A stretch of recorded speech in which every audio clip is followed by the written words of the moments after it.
Evening, brothers. My name's Trevor. I have the honor of introducing our speaker tonight, guys. For those of you that don't know, this guy started exactly where you guys are at. He stuck through it. He pushed. He put in the effort. He put in the work. Graduated. He went over to Sticky Bird. He was in charge of Sticky Bird for a while, and he just continues to climb the ladder through his effort and perseverance. Guys, please welcome Shane Goodbar. Super honored to get the chance to do this again.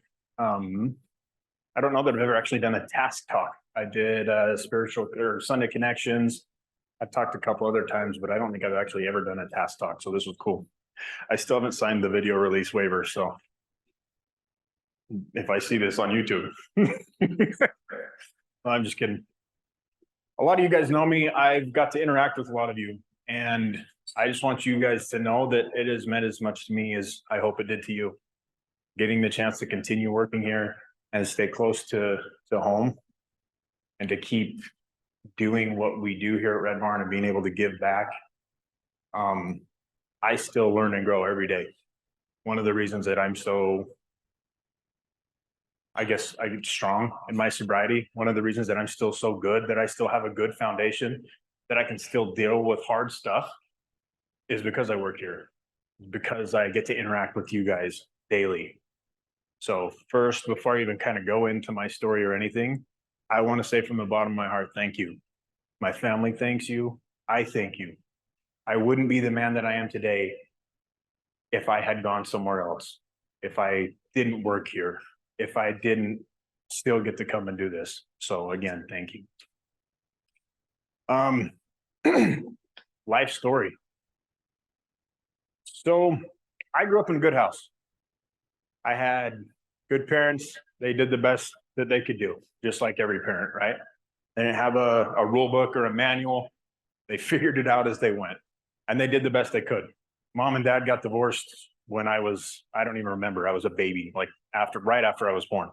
So I always had a split home. But really, they did their best to be civilized, to figure it out. They didn't fight in front of me. They hated each other. That became apparent as I got older, but they were always good. Sporting events, that kind of stuff. My stepdad, he was a good guy. He did the best he could raising me. We had our issues. We bumped heads, this and that and the other, but nothing crazy. My stepmom loved me. She took great care of me.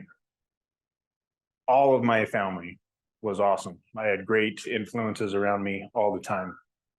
I had great uncles, great grandfather, and I still became a total fuck up.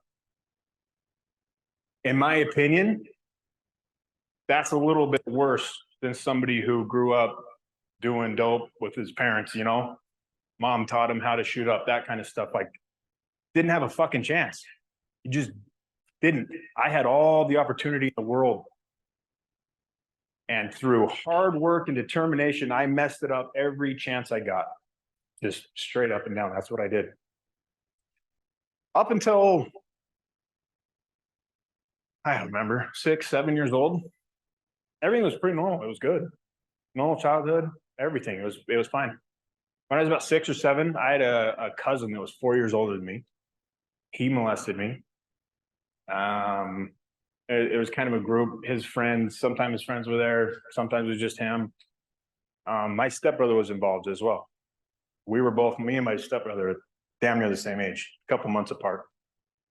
But I made damn sure that my little brother never got touched. And that's the way it was for a couple of years. At 6 or 7, I lost a part of me that I didn't even know I had. I didn't know what it was.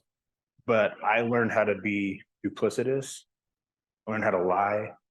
I learned how to manipulate.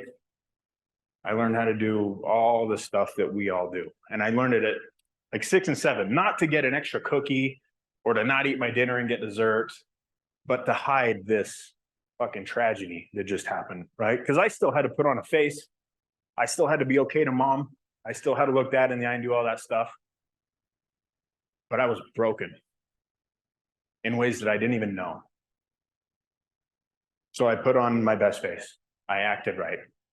But I was all confused, messed up in the head. I knew stuff was wrong, but I didn't know how to deal with it, process it, any of that. So 7 to, I don't know, we can skip 10, 12, something like that. I don't know. Started drinking.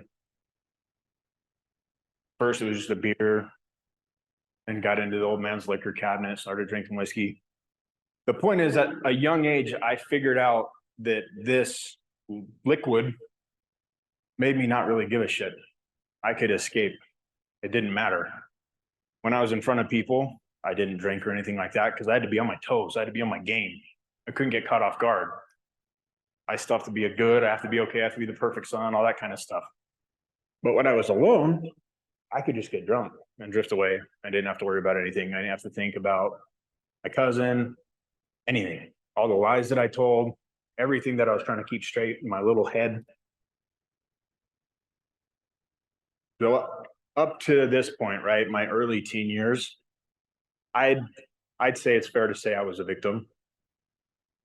Up to that point, I didn't know. I had no clue. I was just a kid. And I started getting my teenage years, right? Now I'm drinking, running around. I'm taking advantage of young women, just being a downright asshole. And as a dad, if I'm sure, by the way, that's why I have 4 girls. Like, I know that's why I have 4 daughters, is because of who I was when I was in high school. I had that coming. But I ran around, I caused trouble, I took advantage, I hurt people. And that was just like the goof off kind of fun stuff, right? Down in Sanpete County. When I moved up to Salt Lake with my dad, I upped my game. That's when I started doing drugs. That's when I started getting into the hard stuff. That's when I started stealing shit, running around, taking people's cars, like ruining lives. I didn't think about, this dude's got to get to work tomorrow to pay for his kid's stuff, to pay for his rent, whatever. I didn't care about any of that. If he had something I wanted, a car, something like that, mine. I took it. It wasn't until, it was before Red Barn, but it was many years later that I thought back to all those people that I hurt, all the lives that I affected in a negative way. And I did a lot of that. That's when when I'm doing this stuff, right, I'm not a victim anymore. Now I'm a monster. I'm wrecking other people's lives. I'm hurting other people. And that went on for a long time. Always drinking for a good while there, cocaine constantly, every day, heroin, ecstasy, that kind of stuff on the weekends. Whatever was at the party that I was at, that's what I was doing. That's how I lived a lot of my life. At this point in time, my dad, but me and my mom always been really close. Like I said, I had good family. Me and my dad was my hero, my role model. Loved him. Wanted to be just like him. But I'm doing all this stuff. I'm a monster now. And I couldn't look him in the eye. I couldn't tell him the truth, anything, right? So right around this time, I start getting in trouble, like real trouble, going to therapists and crap, hanging out in DT, blah, blah, blah, blah, blah, blah, blah. Sure, all you guys kind of understand, right? A couple of you, maybe. Every one of you. At this point in time, I went to this therapist. I still really don't like therapists, honestly. Not the people. They're probably great people. I can't really get behind what they do. But I went to this therapist and she was good. She knew what she was doing. She figured me out quick. She knew exactly what happened. And I went into her office one day and she just started, bam, bam, just really, bless you, hit me with all these questions. Like, how old are you? What's your favorite thing to eat? What do you do this? How old were you when you got molested? And I answered all of them so fast. And she said that. And I was like, 6, what? Totally caught me off guard. And at that point, the cat was out of the bag. She knew I'm a kid. She didn't tell my parents. Everything just changed. My whole life changed right then. I still remember how vulnerable I felt. I was terrified everyone was going to see me different. Realistically, it was so long ago, like not much changed. If anything, it just hurt my family. It didn't do anything to me, didn't bring me any closure, nothing. Kind of just a big mess.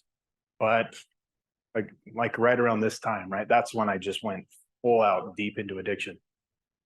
I was completely okay with dying. I wasn't suicidal. but I didn't really want to live. I was totally fine if today was my day, cool.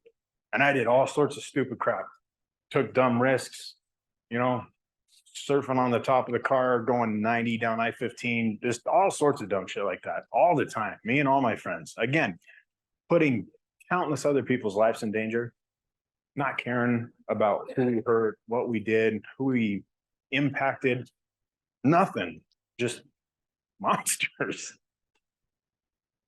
Much time. Every time I do this, I go super fast.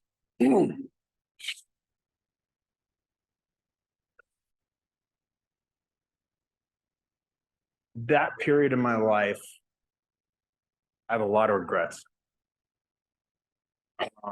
There's a lot of things that I did, a lot of people that I affected, that even now that I'm good, I'm here with you guys, I can't go and fix. There's just nothing I can do. I couldn't even get a hold of most of those people. Some of them, I don't even, like, I don't know whose cars those were. I can't get a hold of them and make it right. I still carry all that. And you guys will too. One of the ways that I make it right is by balancing the scales, because I can't go and make it right to them. So I do my best to maybe make it right to the universe through helping here, through, you know, being that much better of a father, stop on the road and help somebody if I see they need help, that kind of stuff. If you guys come up with a better way, let me know, because that's the best that I got. That helps me lay down and go to sleep at night. When I was probably at my lowest, I had just done a program. I graduated. I didn't learn a damn thing. I went in, I did what we always do. I got comfortable, did my time, said what I needed to say, lied and manipulated, finally got to the point where I could graduate. And I got out. One of the rules was I couldn't live with my dad in Salt Lake anymore. I had got out. One of the conditions was I had to go back home. I had to go down to Stampede.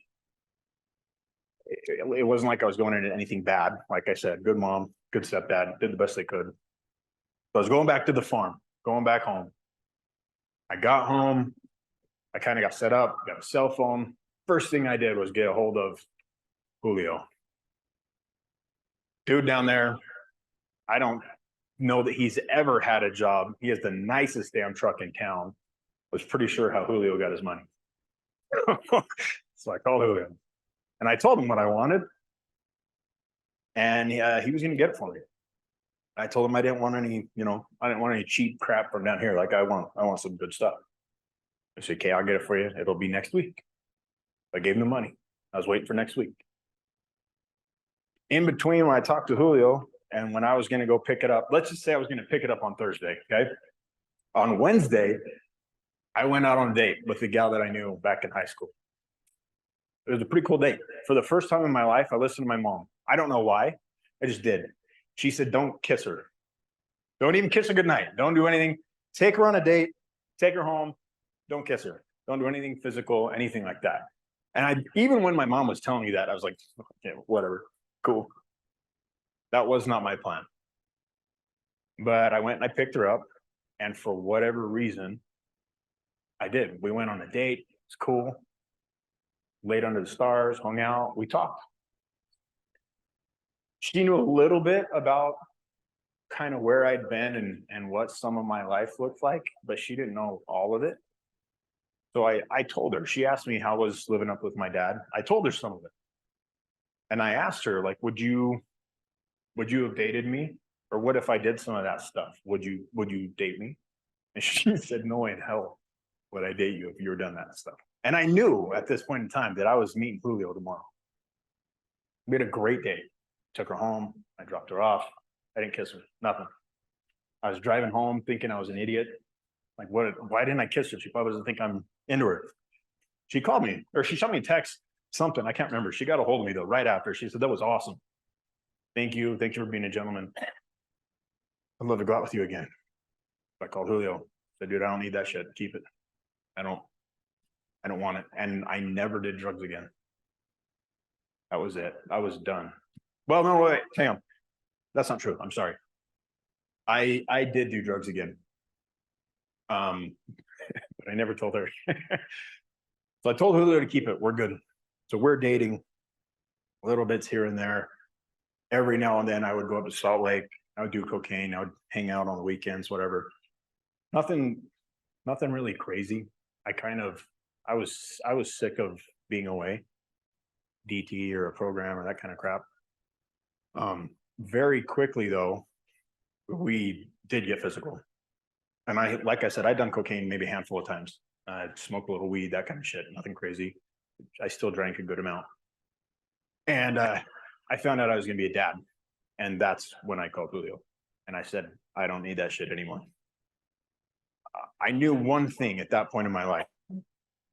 I knew two things. I knew that whatever was about to come out of that woman, I loved unconditionally. And I knew that there's no way in hell that I could do drugs and be around that kid. I couldn't do it. I couldn't be the man that that kid needed me to be and do drugs. Again, I don't know why, because I've been pretty much a screw up most of my life up to this point. But on that day, I got a little bit of insight. So I told Julio, no more, I'm good. I'll never do that again. And I never did. To this day, I have never done any more drugs. But I didn't quit drinking. I had periods where I wouldn't drink very much, or maybe I was an okay social drinker, but I always drank. I always smoked or chewed. That I wouldn't say that really affected me all that much, but. So we had our baby. I wanted a little boy, and I got a sweet little baby girl, and it didn't matter. She was perfect. I remember when she was born, I didn't want to give her back to my wife at that time, let alone let anyone else hold her. I loved this little thing. It was the coolest thing in the whole world. Innocent, pure, perfect, everything. Everything that I wasn't. It was the exact opposite of me. And I loved it. Her name is Lexi. She is, in a few months, going to turn 18. I haven't seen her in 5.5 years, almost 6 years. We'll get to that later in the story. Anyway, a lot of people told us we're too young. I was 17, soon to turn 18, and she was 16. Her parents hated me. They told her to leave me, divorce me, or not even divorce me, we're dating. They didn't want her to ever see me again. They forbid me to come and see her. Very, very strong LDS family, and they were trying to talk her into having an abortion, which I always thought was kind of interesting. She wasn't going to do it. Just wasn't happening. So the arrangement we ended up working out was I would get a job, I would get a house, I would get reliable transportation, and they would, because they had to sign for her to get married to me. So that was the deal. Because they were like, just F you, no, we won't. We went elope, run away, or whatever we had to do, right? But they didn't want, they kind of figured out the best way to do this is probably if we're involved with you stupid kids. So they gave me this list of things. So I moved up to Orem. I got a job. I already had a truck, and I worked and worked and worked. And after a couple months, I got an apartment. So they signed off. We got married. Everything was hunky dory, right? No, it wasn't. It was a goddamn mess. It was terrible. I was 18, just barely turned 18. She was 16. Neither of us had a freaking clue. We're living in Orem. I'm trying to be dad of the year and husband of the year. I was a mess, guys. I was terrible. I was a shitty husband. At this point in time, I was an okay father because I loved this little thing. It was just this perfect little ball of joy, hope, and everything that I wasn't. And I would say that even now, knowing what I know now, I was an okay father to this little kid. Time moves on. We ended up having another little girl. Again, I wanted a boy, another little girl. I was an asshole in high school. I had that shit coming. We named her Paige. I haven't seen her either. Up to this point, again, I think the only thing that I can say that I did okay up to this point was the relationship that I had with these two little girls. Other than that, I sucked at everything. I couldn't keep a job. I couldn't not drink. I couldn't stay sober. I was a dumbass kid. Hanging out with my friends was more important than hanging out with my wife. She would do shit that bugged me all the time. I never factored in the fact that she's a dumb kid too. God, she was younger than me. She was going through it even worse than I was. I wasn't there for her. I didn't help her in any way, shape, or form. All I did was add more shit to her plate. I was a monster. I never punched her. I never hit her, anything like that, but I was so abusive. I was. I was emotionally, mentally, just a fucking monster for that poor girl. So we didn't make it. We moved back down to San Pete eventually. And we just started going apart slowly and slowly and slowly and slowly. And she ended up finding comfort with another guy. It took my dumbass. This is how shitty of a husband I was. It took me a year to even figure out that she was cheating on me. She had been hanging out with this dude. Lunches, everything, all of it. That's how bad I sucked. I didn't even know my own wife that good. The woman that I loved, woman that I was supposed to take care for, provide for, be there for, my best friend. I had no idea what she was going through. Her biggest fucking problem was me.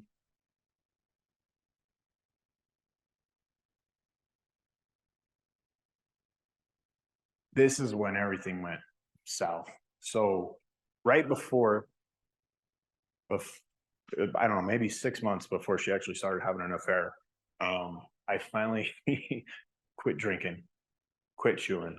I did. I was done. I didn't quit or drink, or I didn't chew or drink. We went to the church. We did everything we had to do. We went to the temple and got married. Is what she wanted. Our whole marriage, that's what she wanted. And at this point in time, I will honestly tell you, it was cool. I dug it. I drank the Kool-Aid. I was all about the church. I wasn't all about the church, but I loved the way I felt when I went to church. I dug going to the temple. It was cool. I loved the way that I felt when I was at the temple, the history, all that kind of stuff.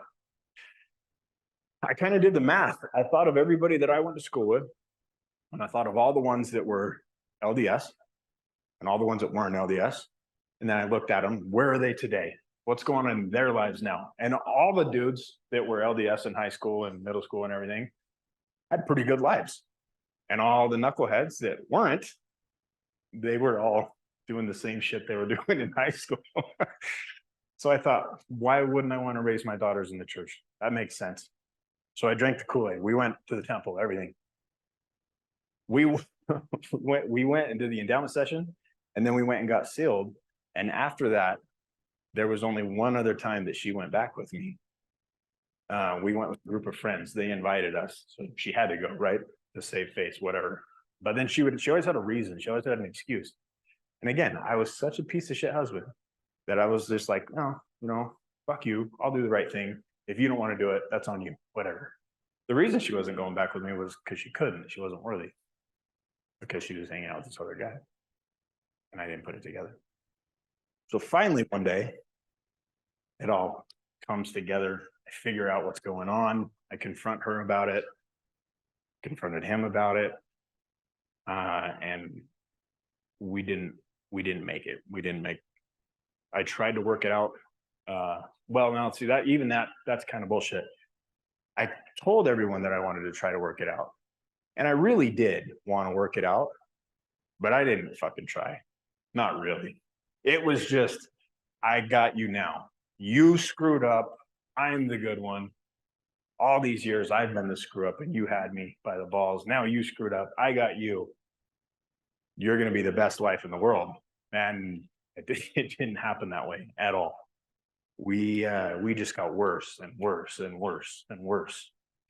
And finally, one day came and I was so full of anger and I was such a mess. I knew nothing good was going to come of it. So I said, I'm out. And I grabbed some stuff and I left. We had a very ugly divorce. It was a nightmare. One of my biggest regrets today is how I handled my divorce with my daughter's mom. I could have done it better. We could have been friends. She even fucking asked me if we could be friends. Like she was trying to do it right. And I was just a monster. I was full of pride. It was all ego, 100% ego. Messed it all up. And I was more worried about my feelings and blah, blah, blah, blah, blah, blah, blah, and getting back at her. So I was just an asshole, straight up and down. I was still good up to this point. I hadn't drank. I still hadn't chewed anything like that. Hanging out with my friends, doing everything I could to just keep moving on. We went to the first divorce hearing, and the judge said that I got custody every other weekend. I could see my girls and one day a month. And that's when I drank. That night I went out and I got wrecked. And I kept drinking all the way up to Red Barn. I was like, what was I? Oh, 23, something like that when we got divorced, 24. So I fell off hard. This is when my parents had to start dealing with my shit. This is when I started really burning bridges, all that kind of stuff. Everybody was getting tired of me. I had to rely on friends. I had to go, live with other people for times, that kind of crap.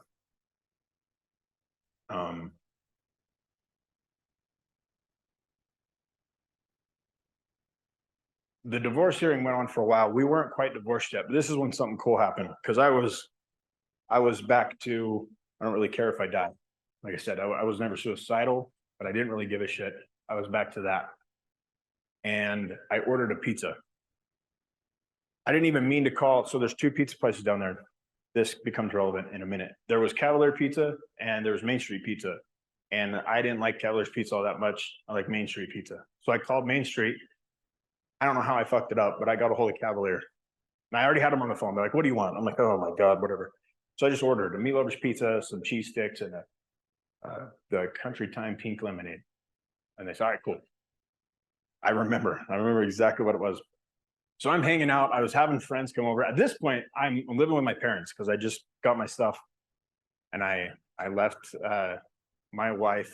We're getting a divorce, live with my parents. They were on a cruise. I was going to have some friends over, hang out. I got pizza. I'd been drinking already, and I had Avenged Sevenfold blaring.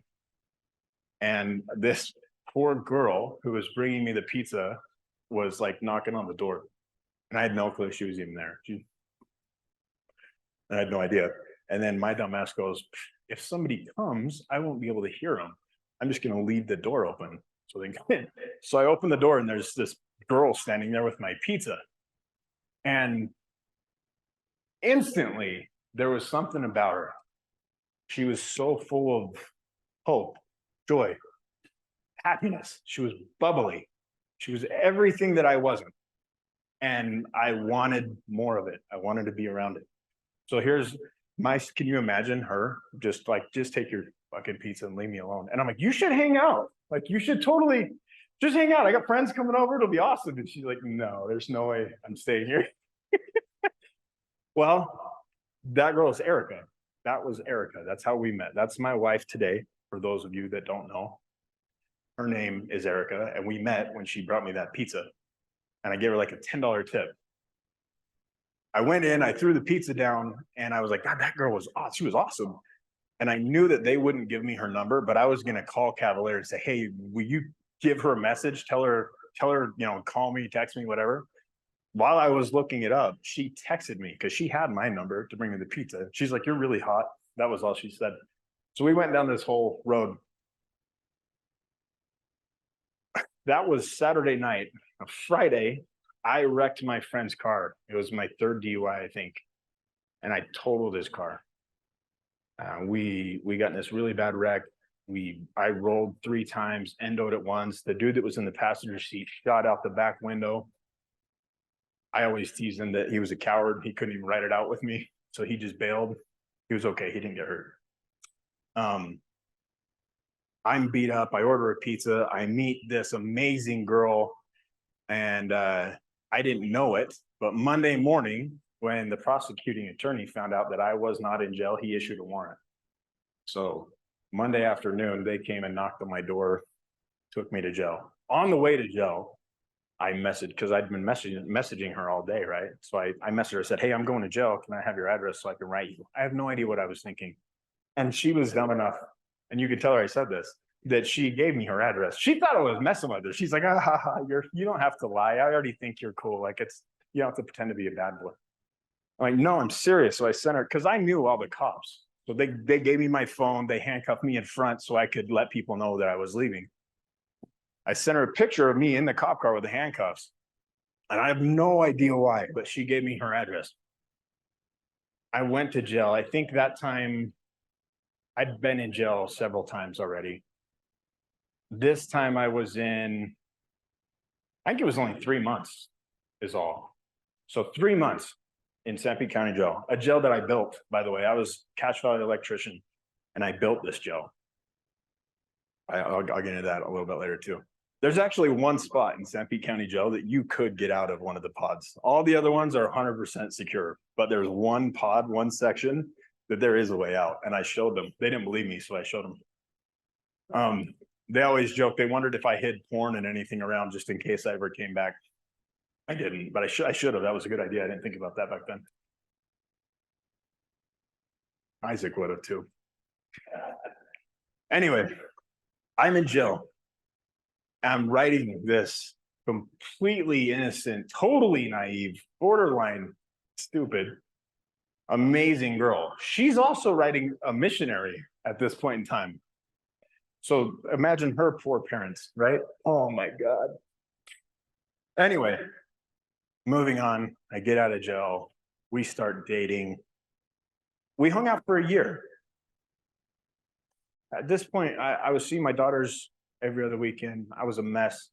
I was completely broken. I had no self-esteem. It was all fake. Again, I still didn't even know how broken I was really at this point. I'm just trying to hold it together. I've been lying and manipulating, all that kind of crap, being duplicitous since I was 6, right? I can keep it going. So that's what I did.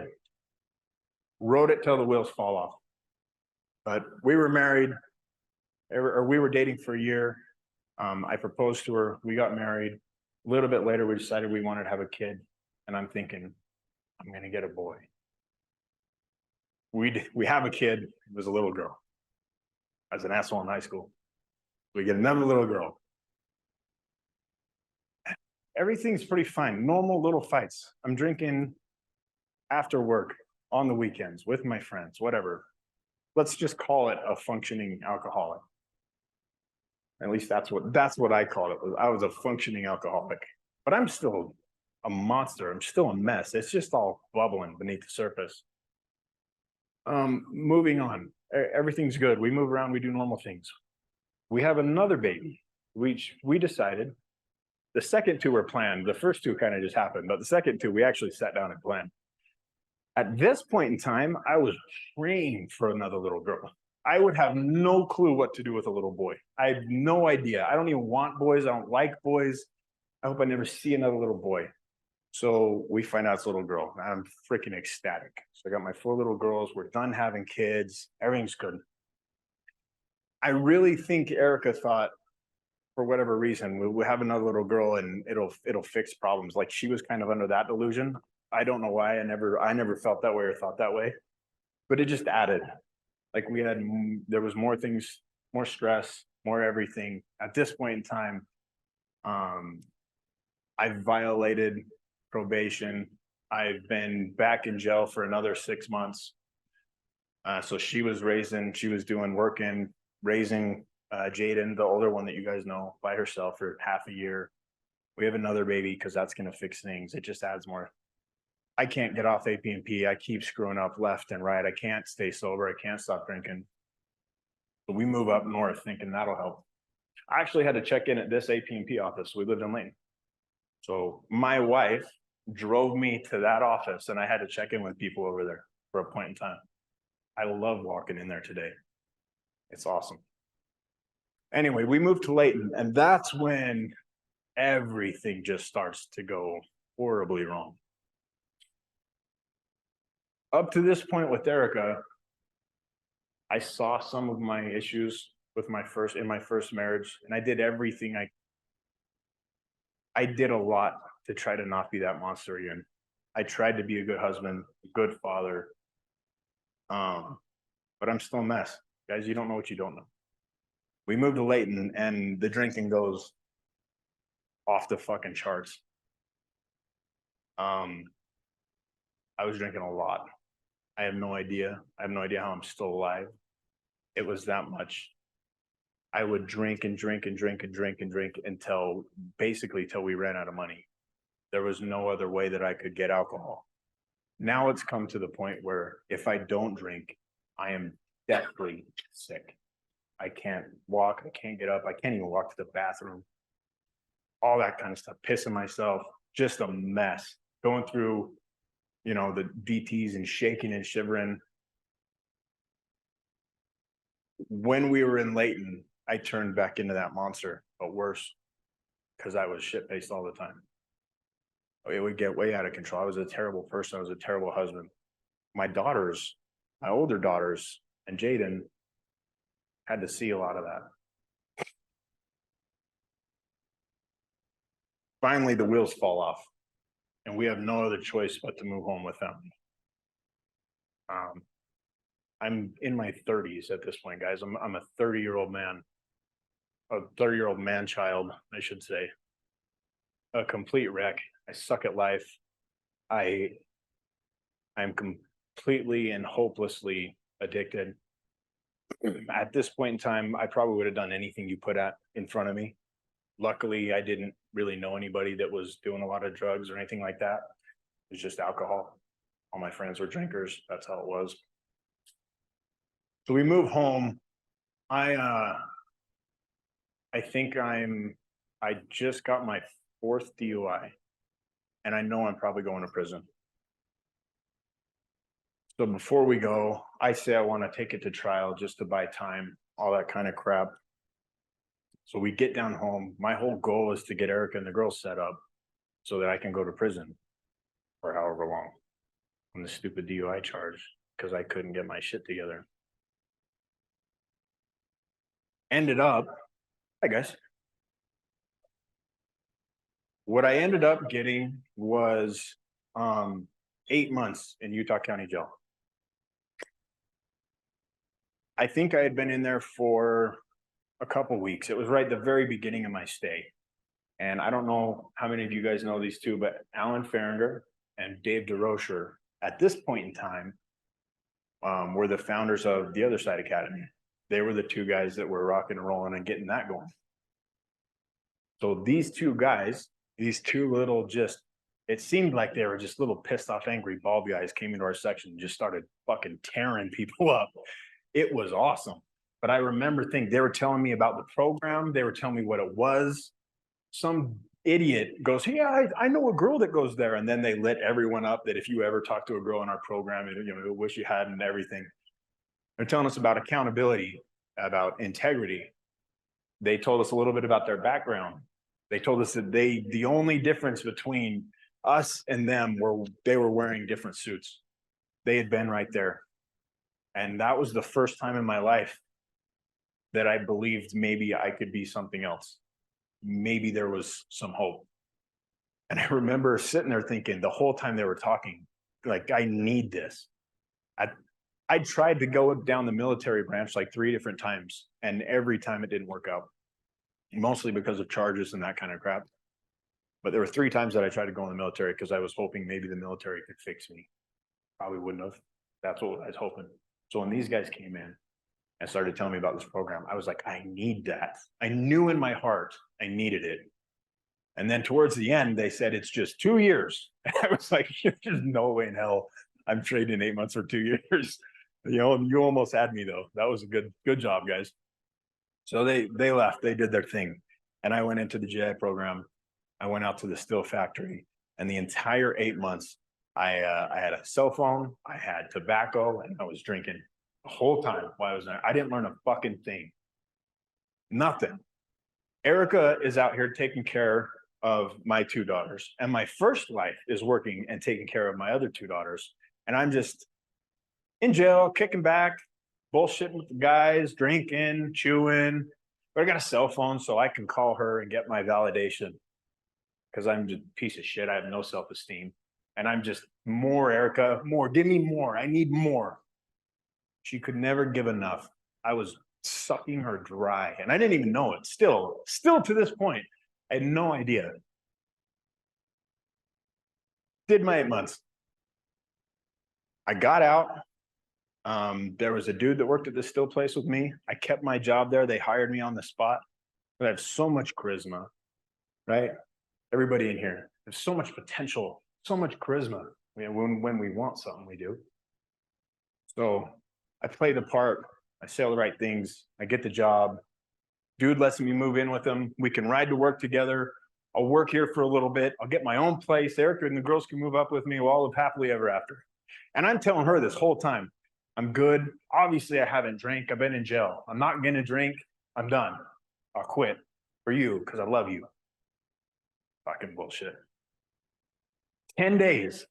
And I drank every night. I drank that day. She picked me up, dropped me off. We went and watched a movie. She dropped me off. I gave her a kiss. Her and the girls drove away, and I went in the kitchen and just started having shots. It didn't even faze me. It didn't even compute how sick I was, how selfish I was. Didn't even know. It was what we do. It was part of life. 10 days. And I caught serious charges. Won't go into a lot of details, but I caught serious charges. There was a weapon involved.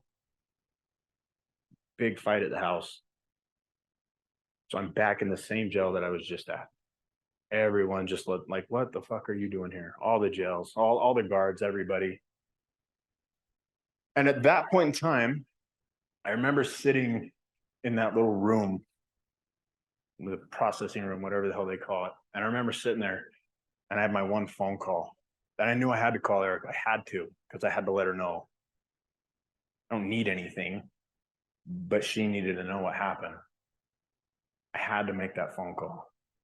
And I did. I called her, and I think for the first time ever, she was done. And she let me know. She gave me a haircut straight up and down for the first time ever. She let me know exactly how she felt. And guys, I was completely broken right then and there. I hated myself. I hated what I continued to do to this woman, those kids. I was disgusted with the man that I saw in the mirror in every way, shape, and form. There was no more lying. There was no more being two-faced, being deceptive, sweeping anything under the rug. I hated everything about me. I went back into jail, and the first thing I thought of was those two little angry bald guys that came in and yelled at all of us. I had no idea what the name of the program were, who they were. I started asking around so I could try to find this program. Because at this point in time, 2 years sounds way better than whatever the hell they're going to give me, which turned out to be, it was going to be like 15 to life for all the charges. I got the information. I wrote Red Barn Academy. While I was sitting in jail, again, for the first time in my life, probably humble, broken, really, truly desperate. Not the like in the back of the cop car, just barely, what did I do? Oh God, please help me. I'll never do it again. Not like that. Like a ball. I was just done. Rock bottom. And I was sitting there thinking about it. For me, the other side academy is in downtown Salt Lake. That wasn't a big selling point. There were women there. Even knowing what I knew, what Dave and what Alan said, I was very confident that if there was a way to screw it up, I would do it. So I didn't really want to be around women. So I wrote the Other Side Academy. Erica told me, she said, go do it. I'll give you 2 years. I am so tired of all your crap. I'm done. I can't take it. But I'll give you 2 years. Go and get your shit together and come back and be the man that I deserve. That's what she told me. I got interviewed. Alan came and interviewed me. At that point in time, I was on these little antidepressants that they gave me. He said, are you on antidepressant? Are you on any medication? And I said, well, yeah, I'm on antidepressants. He said, if I had your fucking life, I'd be depressed too. He said, can you quit taking that shit? And I said, yes, if that's what I need to do. Yeah. It was a little bit different back then. We don't actually say that now. There's a different process. I sat there and I listened, and Alan told me I was a bad father. He told me I was a terrible husband. I didn't disagree with him once. I knew I was a bad father. I knew I was a terrible husband. Twice. Again, I hated who I was. I was done. And I desperately wanted something different. So he brought me home. He gave me an acceptance letter. I took that letter to my court date, and the prosecuting attorney was going balls to the wall. She wasn't letting up at all. No, we'll drop it down to this if he graduates, anything. She wanted all of it hanging over my head if I fucked up. If I even stepped out of line a little bit, she wanted my ass on the first bus to prison. And I remember sitting there thinking, God, like because I had all sorts of DUI charges and everything, and there was this weapon thing, and there was, the assault and all the crap. And did something happen to her? Like, does she hate alcoholics or assault, or like, what is this woman's issue? I really thought there was something personal. After the sentence went through, he sentenced me to this. She actually came over to me and she said, I got nothing. It's like she could read my mind. She said, I have nothing against you. I hope you make it. I just want you to be properly motivated.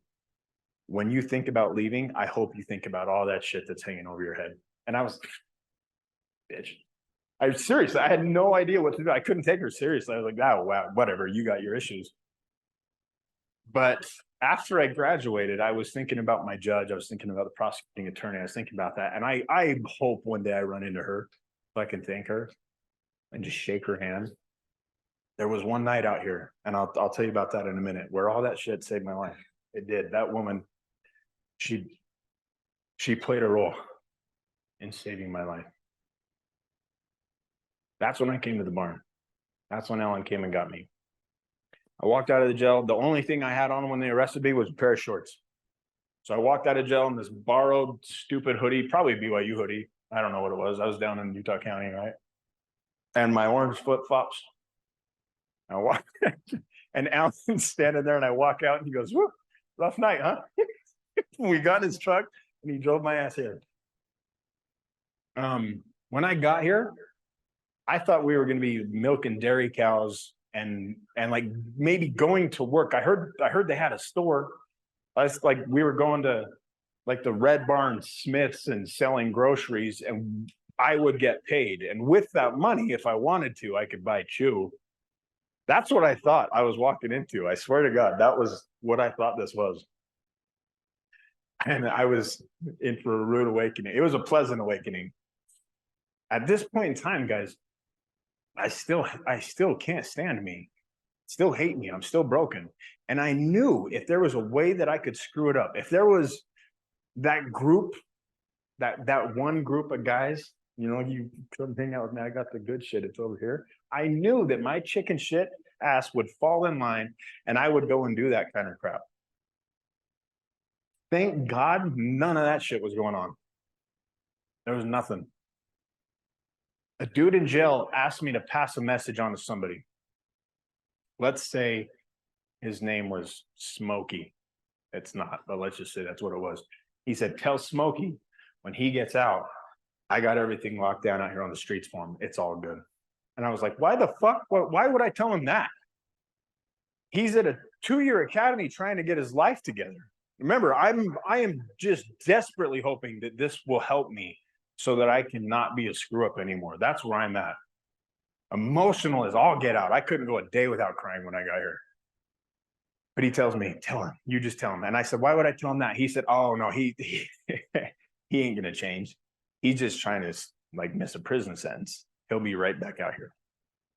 And it broke a little something inside of me. I was like, oh my God, I'm gonna find this guy and whatever he's hanging out with, and I'm gonna be doing this. And sooner or later, I'm gonna have to call Eric and tell her I got kicked out. That was exactly where I went. I got here. It took me a while, but I figured out who he was. He was a solid motherfucker. He was about it. He'd already pulled me up multiple times.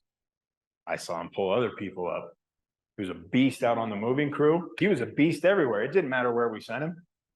He'd go out, the Hughes construction, he could go on the moves, he could stay here on the farm. And I remember one day I wanted to tell him, thank you. Because when I figured out who he was, it changed again. I was like, oh my God, it's possible. If this guy he'll always change. If he's doing it, maybe I could do it. So when I figured out who he was, I was filled with so much hope and gratitude. And I didn't really say anything until months later. And then I went to my leaders. I told my leaders this story. And I said, I want nothing more than to thank him. So we went about it the right way. We sat down together and I told him the story. And I thanked him, just like so many of my big brothers when I got here. The good example, not only teaching me how to hold people accountable, but holding me accountable. I remember the first time I really pulled up a leader. I sat in a seminar, it was over in the hub, and Alan was just ripping us a new ass for something. And he was talking about the kind of leaders that he wanted in the house. He said, I want leaders, I want men that will hold people accountable, not just when it's convenient for them, but all the time. If you're out on moves, especially out on moves, I want to know that when you're out there, when we send you out there, you're going to make each other walk the line. Not just here in front of me. I want to know that I can trust you out there. So the next day we go on a move, and I was with Justice. Again, I'm an intern, right? I barely know what's going on. And we're driving, and Justice is in the fast lane in Big Red the whole way, all the way up, like Parley's Canyon or so. I can't remember where we were going. People were blowing past us, flipping us off. They were so pissed. And we're in a big billboard that says Red Barn Movers. So I told him, like, dude, you shouldn't be in this lane. You need to get over there and let people pass us. So actually, I'm pretty sure it's illegal for you to be over here. And he even said, okay, thank you. He's like, I didn't know that. It's cool. And he got over and everything was hunky-dory. And I remember sitting there the whole ride all the way to the customer's house. And I'm like, I don't think he knows I pulled him up. He was so cool about that. God, he's not going to pass his information. Oh my God, he's going to get in trouble for that. So we got to the move and I grabbed him. I said, hey, I pulled you up, right? He was like, yeah, I got you, dude. Thanks. But he was so cool about it. It was terrible. How could you not be pissed? Like that would have messed me up, totally messed me up. He was so, he was proud that his little brother was pulling him up. Is the mess, that was my perception. He was there, man. If you need me to be your punching bag, I'll be your punching bag. Just use the process, do the damn thing. And he was there for me. I got to practice. I pulled Jason up, I pulled Cody up. My leaders were one of the first people that I pulled up. And they were rock stars about it, all of them. And it changed who I was. Dustin was one of my leaders. He was one of the first people I pulled up too. Dustin helped change my life. Love this man. I always will. I'm so proud of you. As I grew up in the program, I went from barely being able to keep my crap together and crying, having crucial conversations with Derek and Nicholas and anybody else that would come and talk to me because I missed my family and I was such a piece of crap and I was sure there's no way they were going to wait for me.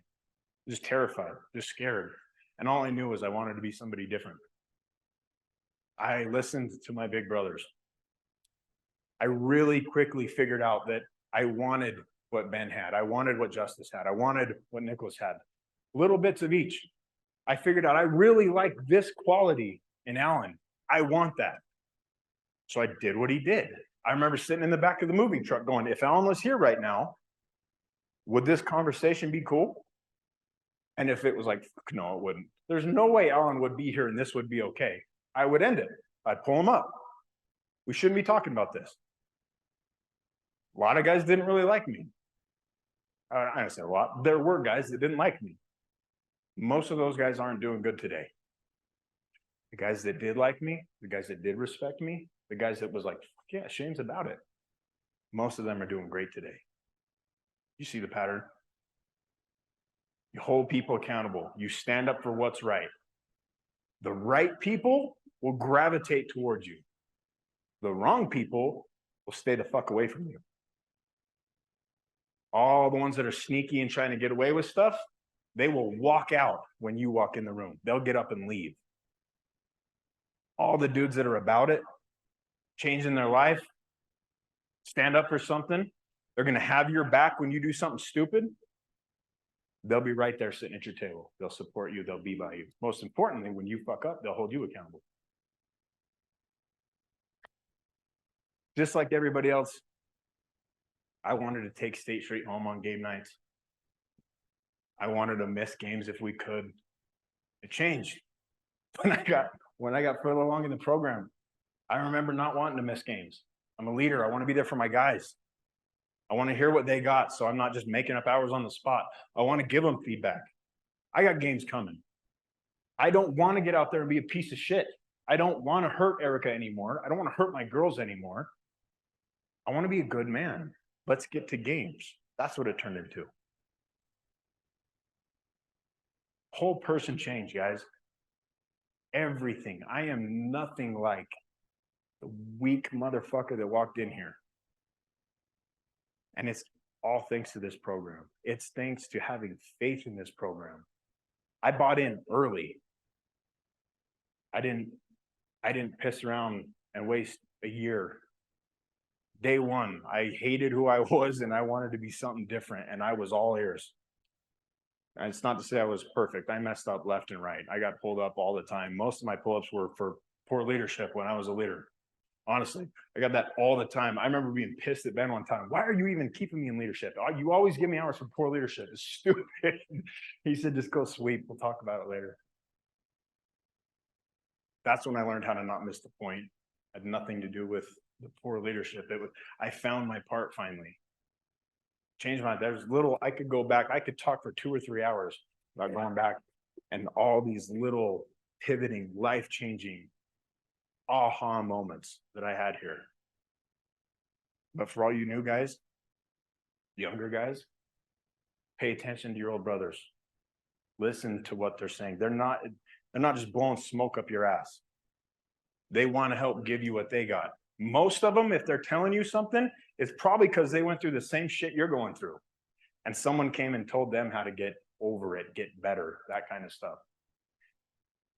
Listen. Find guys here that you respect and love. If you want what they have, do what they're doing. You older guys, continue holding each other accountable. If you don't want to come to games, ask yourself why. Figure it out. Challenge yourself. If you're not getting pulled up, ask yourself why. I get pulled up. Everybody in here should still be getting pulled up. When you're around younger brothers, you should be acting even better. If you're around interns, you should be 100% on your A game. If somebody pulls you up, you should thank them for it. Really, not just say, thank you. Thank you. They're getting uncomfortable to help you be a better person. Always be there for a little brother. If a younger brother pulls you up, I hope you're fucking proud of him. I remember giving somebody a hug when he pulled me up. I ripped his ass in games for not pulling anyone up. And the next day he came and pulled me up for having chapstick in my pocket, and I hugged him. He didn't know what to do. I'll leave you with this. Program changed my life. I wouldn't be here without it. I guarantee you I would be dead. I'm eternally grateful for Red Barn Academy. I'm not religious. I tried it again. Didn't fit. I don't really believe in any religion. I am more spiritually in tune with higher power, with God, now than I have ever been, and I'm at peace with it. I know who I am. I know where I want to go. I know what I have to do to get there. I still make mistakes. I'm not perfect, but I bounce back quick and I learn from them. I have an amazing wife. I have 4 beautiful daughters. I still haven't got to see 2 of them, but I will. And on that day, I will be whatever they need me to be. And I can sleep at night, good, knowing that I'm balancing scales. I'm doing what I can. Those that I wronged and I needed to make right and I could, I did, what I'm doing. But it's more about them than it is me nowadays. I want you all to know it's possible. Everybody in here. Possible. Possible, Trevor. Where's Christopher? It's possible. You can do this. All of you guys. Any of you older guys that are struggling. It's there. Especially you older guys. You're already fucking going through it. You might as well stick around and get paid. All you have to do is stay here. It's not, you don't have to weigh it out. Literally, just stay here. Put your foot down, make a decision. Even if you stick around for 2 years, you're going to be infinitely better than you were when you got here. You stick around for 2 years to get what you need to get. You keep sticking around, you stay around, whether you're alumni, master resident, you get hired, whatever it is, keep giving back. You can do anything. I love you guys. I'm sorry I went over a little bit. Actually, I got 8 o'clock really quick and I'll let you go. Are there any questions? Is there anything that anyone's just dying to ask?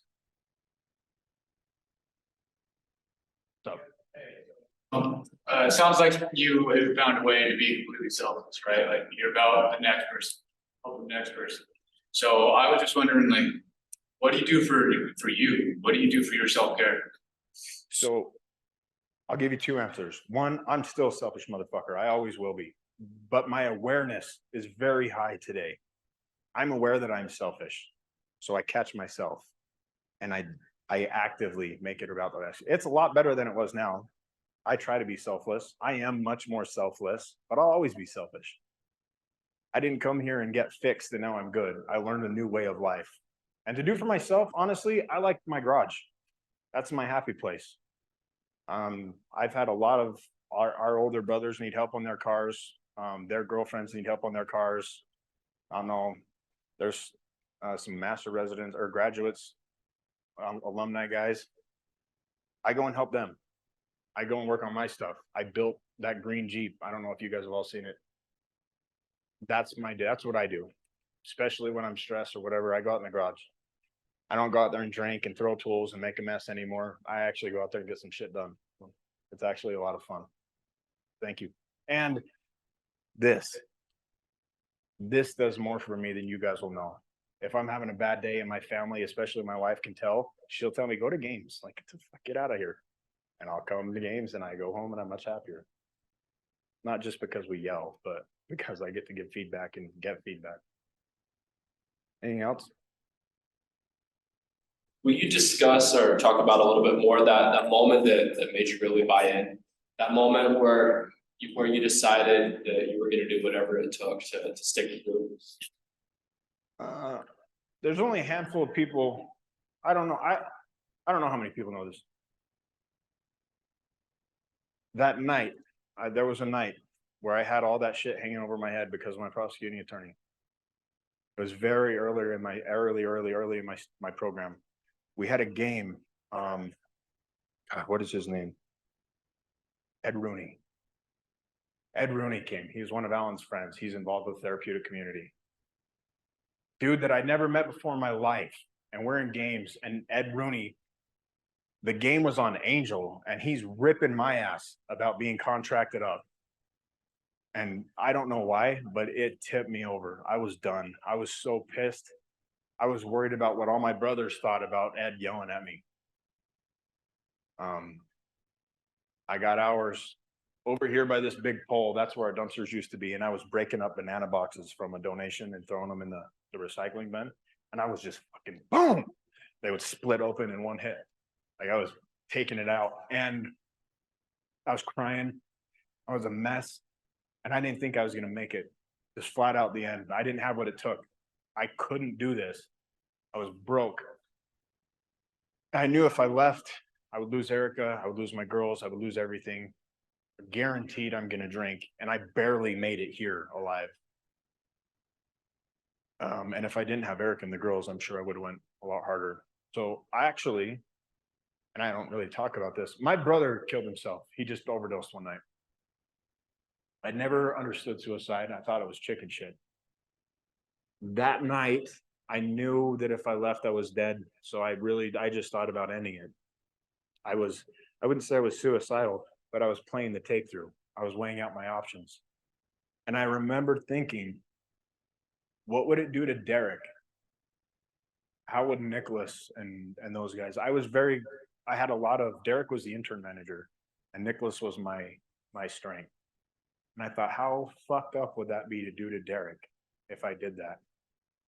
For whatever reason, that's kind of snapped me out of it. And the only reason that I didn't leave before that, like just cut and walk away, was because I knew I had all those hours hanging over my head, or all that prison time hanging over my head. At that point in time, I knew that I had no other option. So I dug deep and I just flat out decided I don't care what Alan tells me to do. I will do it for 2 years. I will do anything. If you tell me stand on your head in that corner for 2 years and when you graduate, you'll be a beast, I would have done it.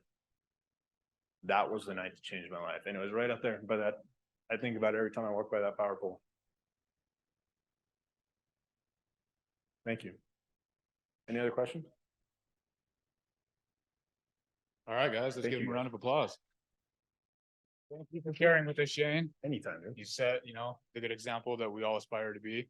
You're a great inspiration. I know every time I talk to you, you say things that hit home and, have a lasting impact. So thank you again, man. Let's give him one last round of applause, guys. Love you guys. Thank you. Thank you, man.